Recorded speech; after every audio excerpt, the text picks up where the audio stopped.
Well, YouTube, this was supposed to be just a little like side job thingy. I didn't plan on bringing you guys in along for it, but I wanted to. So right here is the Ford Escape that I bought my sister like 2 years and some change ago for a Christmas/birthday present. Christmas and her birthday are side by side. Her birthday's 28th, and you know Christmas 25th. So I combined them two and I bought her the Escape. Well, anyway, she is not driving the Escape anymore. She's actually going to get the white Dodge Ram that I bought up there that needs a motor. That is not the OG Dirty Dodge. That's a different Dirty Dodge. So anyway, I was, given the Escape since I bought it. Well, I've been driving it now, and her ex-boyfriend put a fuel pump in this because he said it needed one. Now, what I was told is that it was smoking out of the back or something, and he put a fuel pump in it. Now, I wouldn't trust him as far as I can throw him. So, another problem I've had ever since then, well, since I didn't put the fuel pump in it, I guess it's since I've been driving it, is if you fill it up with fuel, it leaks. Something from the tank just leaks if you fill it up all the way. And it smells like gas inside here. So I've lifted the seat up. Thankfully, Ford put an access panel in. I wanted to show you guys. So right off the rib-tator chip, the carpet seam is going underneath this plate. You see that? Like if I go try to, he put the plate on and it caught the carpet. Now this means that it's not airtight. There's a rubber seal that goes around this that seals it to the floor. And he's got that carpet caught in there. So there's part of our fume problem.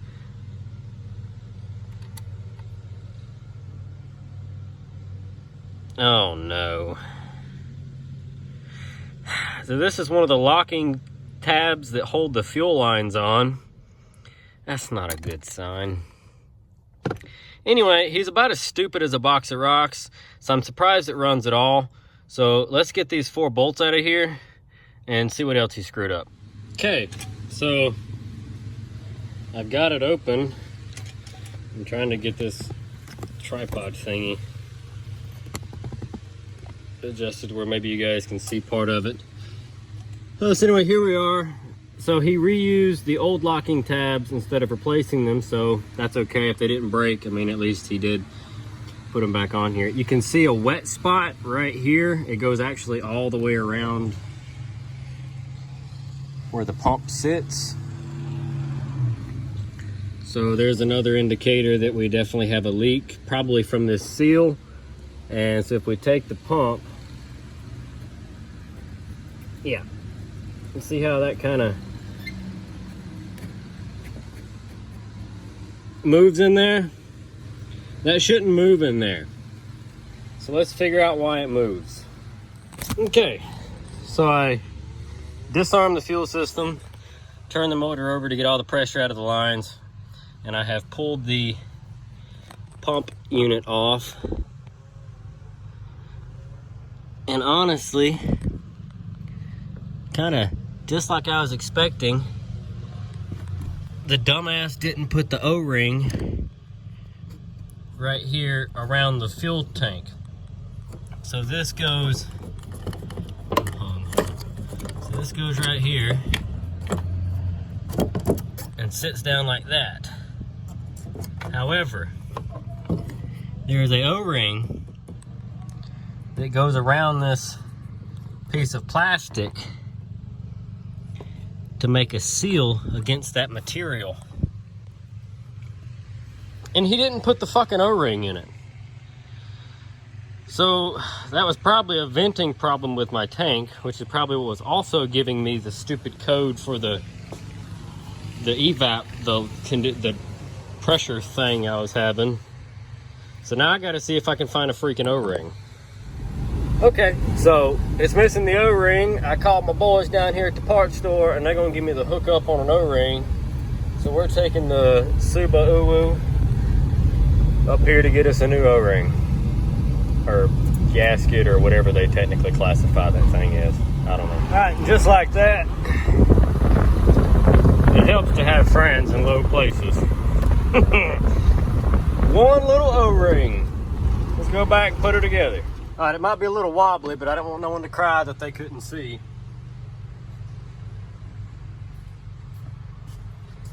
You better be lucky. A lot of times I don't even show you guys a lot of what I end up doing. Now we're gonna try to fish this ring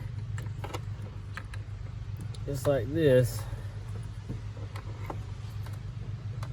so that we don't have to go taking this whole damn thing apart. Because it's just gotta go up between there, so I can feel it. Just gotta kind of walk it around with your fingers.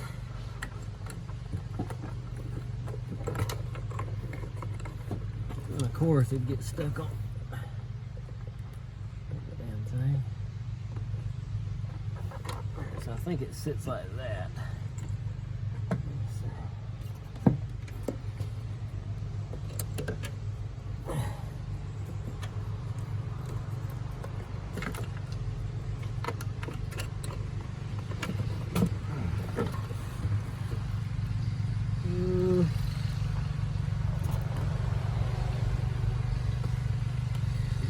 Sits flat like that. Bada bing, bada boom. Watch your little pickup tube in there. Not the pickup tube, but your fuel level sensor. You don't want to go beating the snot out of it or nothing, you know. So now, find its little happy home, and ta-da! Now you got an O-ring. So let's get our band. Anybody see where I put the band? I got it. I was just testing you. Right, so now, so you want to push it down, line that tab up, slip the lock ring around, and this is just one of them easy ones. I say that, but it's going to be extremely difficult for me to get it started on camera since all y'all are watching me. How about everybody just turn around for a second and don't look at the screen, and I'll get it started, and then y'all can come back and laugh with me. Okay, let's do that. Okay, you guys can come back now. I got it all together. I took a big long pry bar and a metal massager, just designed for woodwork, and got that ring real tight. Now you don't want the ring too tight, because if it's too tight it can actually cut off circulation and cause you more damage than fun. You just want to make sure it's just a good little snug fit. If anything becomes uncomfortable, take it off. Persisting problems, call your doctor. But here we are. It's all put together. And now we're gonna wipe any excess that may have accumulated. But it's good and tight. So now we can line up our fuel lines. And we can put these back on. And that'll connect that. We'll put our electrical connector back on for our fuel pump, and then we'll check and make sure the gauge is where it was at before. All right, so the access panel's back on the correct way. Seats back down, all that good stuff. I've got my biggest fan right here. Biggest fan right there. Got him in here with the doors open. I'm gonna let this thing air out for a little bit. I've got to go down to Mr. Dillon's shop and help him push a F-150 in his building. So we're just gonna let this thing sit here and chill. I think I've got some Febreze or something I could spray in it to maybe help. I've got some odor eliminator at home I'm gonna put in it, but hopefully this fixes it.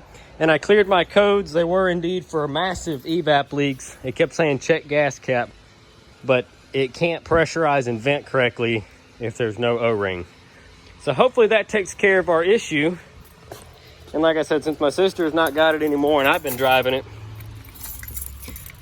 hopefully this will take care of our problem. But check that out, 308,000 miles on this little Ford Escape. It doesn't get much better than that for a little car, and it's super clean. You guys remember.